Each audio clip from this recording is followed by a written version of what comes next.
hole Mark Nabham was carefully digging in Willamette University lawn June 13th became a breakthrough June 26th in the search for the lost Mission Indian Manual Labor Training School. What GPR predicted was found, a likely post hole. We actually found a circular structure made of stone that could have been a post, basically, for the corner of the building, which is kind of what we're looking at. When you dig down, there's a lot of orange and burnt material down here. And something happened here. You know, there was a fire and there was organic material there at one point in time. We know that there was an Indian boarding school, but there were also outbuildings that were a part of this, and part of the buildings that we know existed, a carpenter's shop, which also may have been a forge. We know a barn existed at one time. We know an outhouse was somewhere in this vicinity of these outbuildings. So today, I think the most significant thing we found is that the evidence has opened up the possibility that we have a structure that was man-made that may be part of one of the buildings. We don't know which one. Mark and city archaeologist Kimberli Fitzgerald scoped out what to do next before the next day when this phase of the search ends. So we want to expose it and see what we can find and return whatever needs to be returned to whoever needs to be returned to. So. Welcome to InSight. I'm Wendy Brokaw. Today, we spent another day at Willamette University where more clues in the search for the lost Mission Indian Manual Labor Training School were unearthed. And we've just returned from the site where Salem's archaeologist Kimberli Fitzgerald had told us, come have a look at some interesting finds. Well, welcome to in studio with us. You're dressed for battle. Yes, fresh from the field. Thank you so much for having me. It was an exciting day. What made it so wonderful? Well, we had a pretty pivotal day today, and what that means for us is we've now been starting to find evidence of construction from the key period of time where the Indian Manual Labor Training School was built. So, and I know you've been out to the site before, and we've been out close to a month now, and as typically happens in archaeology, we usually find the best things right close to when we're ready to wrap up, and invariably that's what's happening. When are you wrapping up? Well, our last day is actually tomorrow. Oh, for heaven's sakes, and then what happens? Well, then we go back to the lab and do some curating, but a lot of what we've been doing this week and what I'm going to be doing in earnest tomorrow is making plans for what we're going to be doing next year. So we do a lot of, so what I'm responsible for doing is obtaining the archeology permit, which is something we get from the state of Oregon. And in that permit, we identify the areas that we want to dig. And so a lot of that for this year, we began, it's a mystery, you know, we know generally where the school was, but we don't know precisely where it was. And so we have a lot of research questions, and those questions regarding where was the school exactly, we frame how we're going to answer them in that permit. So we look at a lot of historic pictures. In this case, I think you've seen the one key one we have from 1868, which shows the building in the background, which I can't tell you how excited I was to find that picture, because we have several drawings. We did have another picture, but the building wasn't really visible. This one really helps us to confirm the context in relationship to Waller Hall and State Street.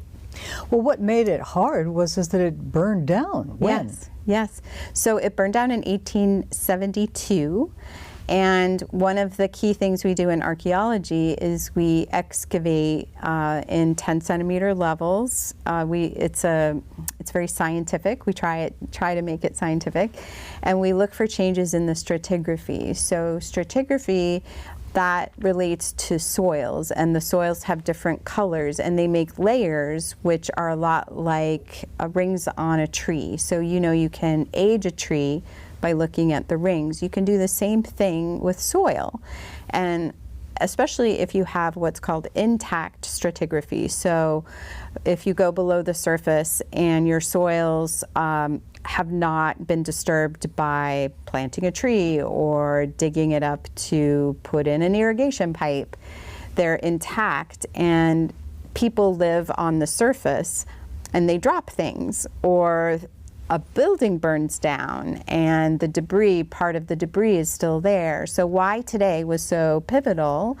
was because we've got 2, maybe 3 areas where we have an ash layer, we have construction material, and we have ceramics, which are diagnostic. The whole Mark Nabin was carefully digging in a Willamette University lawn June 13th, became a breakthrough June 26th in the search for the lost Mission Indian Manual Labor Training School.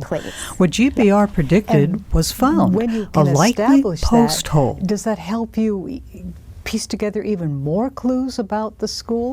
Yes. So one of the other really pivotal things, one of the key things we're learning, and actually honestly was a surprise to me, was we want to better understand how the land around the school was used. And so I think that you were looking earlier today at the area that Mark was excavating, one of our volunteers, a Portland State archeology student. And both he and Roy, an Oregon Archaeological Society volunteer, have been excavating in the area of the site where the outbuildings were. And I knew from research and historic maps that there were outbuildings, and I anticipated a barn. The map showed a barn and maybe a garage. What I didn't expect was to find an area where they did blacksmithing, metalwork, or a forge, and that's what we've been finding. And more than that, in Mark's unit, we've got the intact stratigraphy, and we've got a very clear feature showing a post hole, what we think is a post hole, but we're not sure. So that's part of what we're going to be doing tomorrow, is doing our last day of excavation, but also writing down our research questions. So when we come back next year, we're going to prioritize, okay, we're going to pick up where we left off, right? And we're going to see, okay, where else do we want to excavate? Do we want to keep this feature intact? Do we want to excavate around it? So this is what we're going to be doing tomorrow, but also in the upcoming year. Put this in context for us. This was the Oregon Mission Manual Labor Training School. Correct. Tell us, what was that all about? Because apparently children from all over the Pacific Northwest, Native American children, were sent to it for training. Right. So this school was constructed by the Methodists, and it was opened in 1842. However, schools like this had already been constructed by Methodists across the country. Prior to that, this was the first one that was constructed in the Oregon country. It wasn't even a territory yet. And these schools were funded by the federal government. So the federal government provided money to religious organizations to construct these schools, again, all over the country. And it's fascinating because the Methodists have done their own research, and they issued a report in fall of last year documenting the location of all these schools across the country. There were close to 250 of them in the early 1800s, and they were intended to help to train indigenous children in Euro-American farming methods, in religious studies, and it was part of the federal government's goal to assimilate them into the American culture. So they had many things they did in order to achieve this that were then picked up and done in later federal boarding schools like Chemawa. But these were the first ones, and they were not run by the federal government, but they were run by religious organizations, and yet paid for by the federal government. So in the Oregon country, the Methodist missionaries, they for lack of a better word, acquired children in several different ways. So sometimes they would convince the parents to send their children to the school because it would be a benefit, like they would get a good education. Oftentimes orphans, because many of the indigenous children had been orphaned because of the severe sickness that had been just wiping out many, sometimes whole villages in the Willamette Valley. In that time period, there were many orphans who were sent to the Methodists so that they would be taken care of.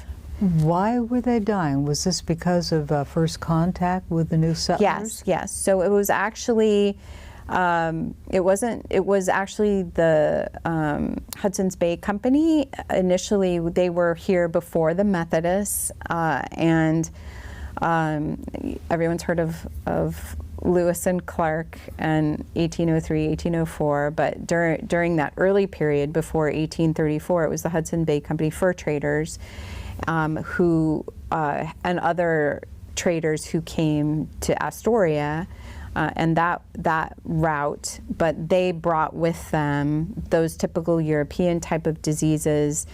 I was surprised to learn that it was actually malaria that was the one that was most prolific in that area just before the 1830s, that killed a lot of indigenous people.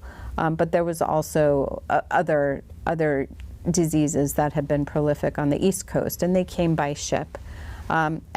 And unfortunately, the indigenous population just didn't have any ability to fight that off, and they didn't have really any medicine either to fight it off the way that Europeans did. At these schools, what were they taught to do in the way of manual labor?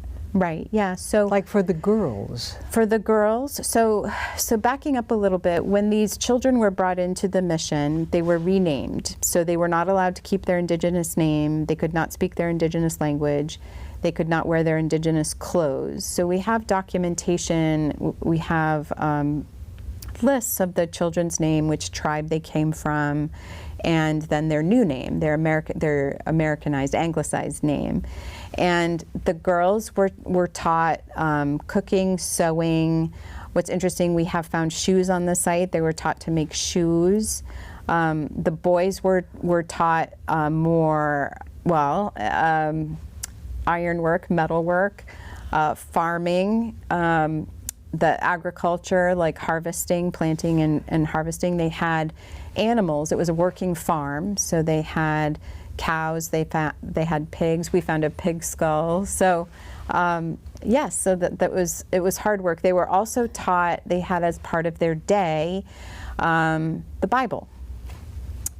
The school only lasted 2 years? Right, correct. What happened?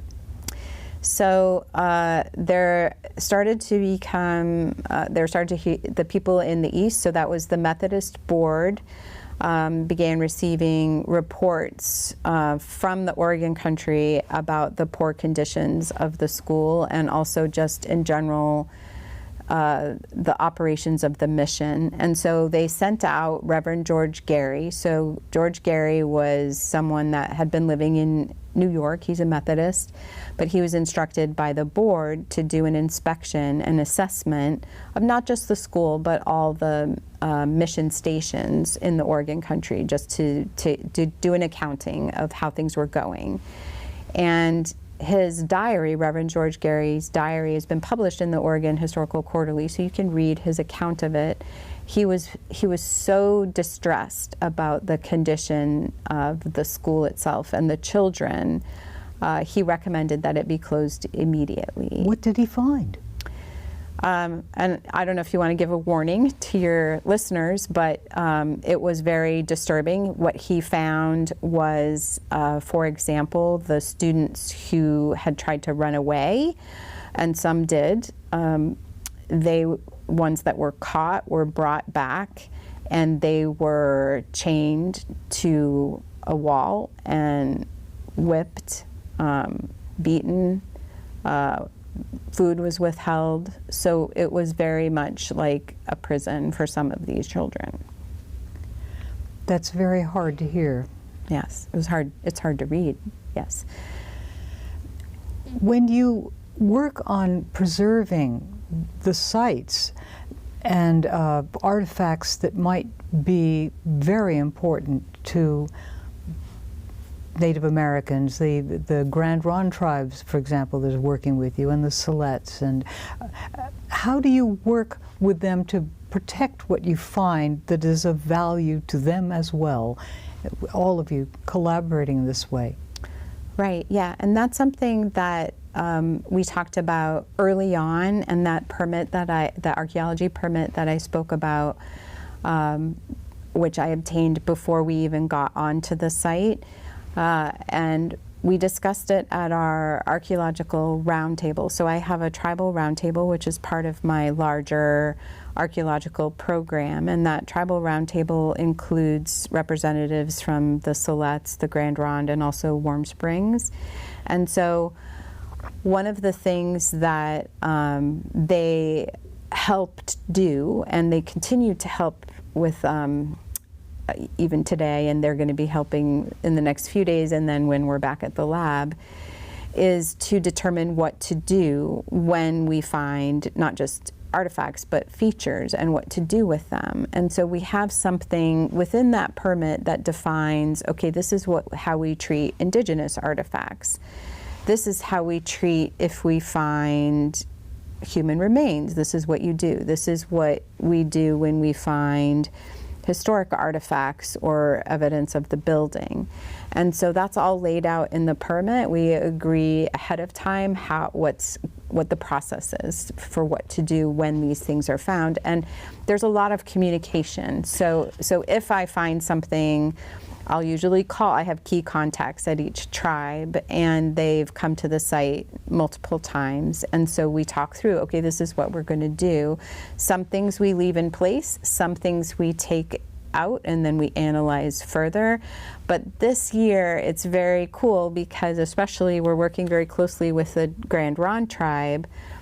We're adding an element of the digital documentation, which is something new to me, and I'm very excited about it. So we're using iPads this year, and two gentlemen from the Confederate Tribes of the Grand Ronde, I think you interviewed Jeremy last time, and he demonstrated how to use the LiDAR. Oh, yes. Yeah, in fact, I was just talking. Fascinating. Yes, and so we're going to be using the data collected across the site because we're seeing, I think you saw some of that cobble floor. We're getting that cobble all over the site. So we're going to try to use that data from the LiDAR to analyze the levels and be able to map them not just across one site, but across the whole area that we've been excavating, which will, I think, help us better understand what we're seeing. I understand that the city of Salem has well over about 250 archaeological sites, and you're in charge of archaeological compliance Yes. with all of these sites, and your style is award-winning because it's so unique. You talked about a roundtable. What do you do that's so Yeah. unique and different that's actually working?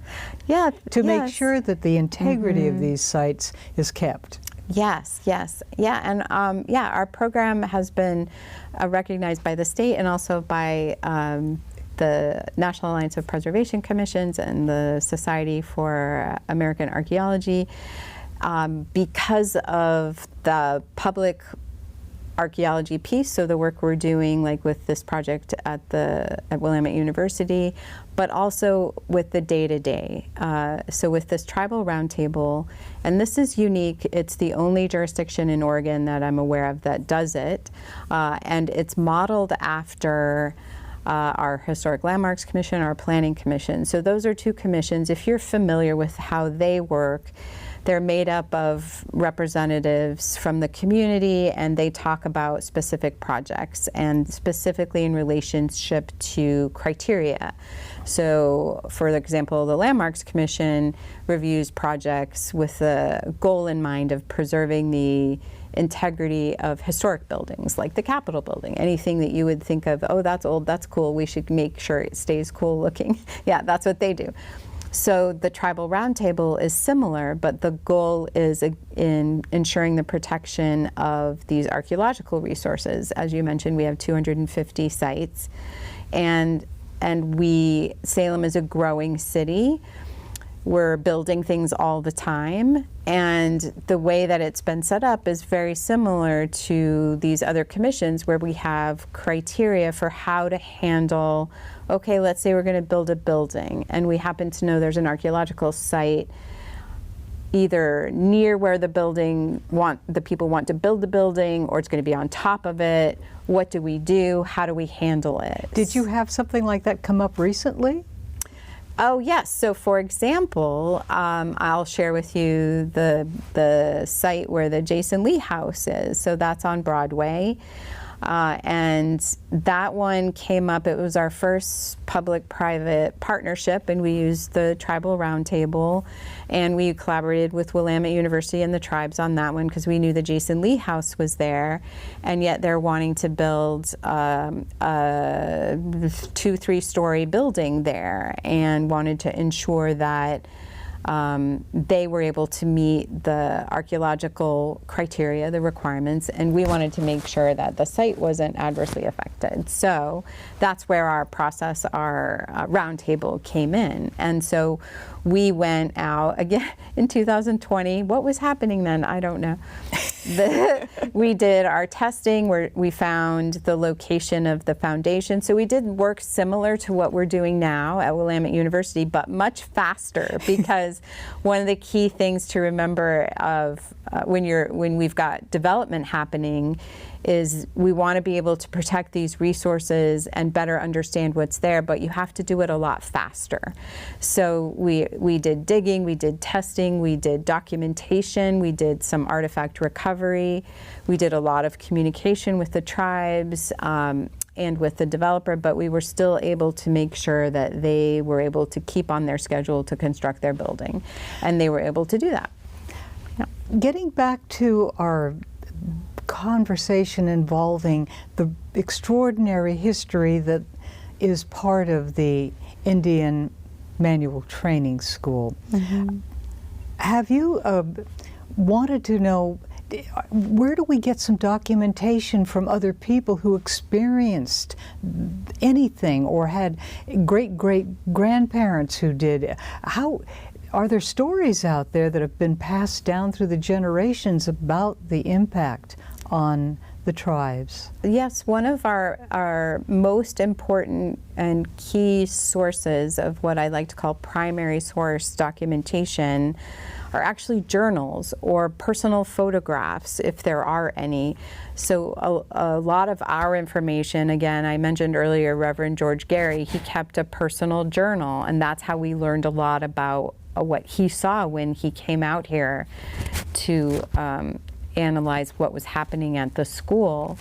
And so one of our goals on we had our public outreach, our archaeology day, and we had a sign up, if you have pictures, if you have a family member that went to Willamette, even if you don't think it's important, we are trying to create a timeline of pictures. So we want to not only understand what the landscape was like in 1842, we want to understand what's happened between 1842 and now. And our best way to do that is through photographs. That's ideal, but we also look at maps because we're looking at, again, going back to that analogy of rings on a tree, when we're looking at the stratigraphy, when we're looking at the use of the land, it's impacted by everything that's happened on that land since 1842.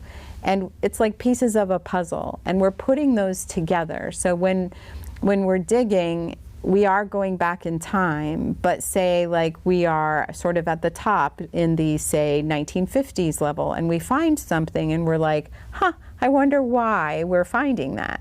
Well, if we had a whole lot of pictures from a whole lot of people, we would be able to put that puzzle together a lot more easily. So anybody who has anything, please send them my way. And that's a perfect way to let people know, how do they get in touch with you? Well, the best way is actually just to go to the city's website, cityofsalem.net, and there's a search bar up there. You can just type my name in and my contact information will pop up. Kimberli Fitzgerald. Yes.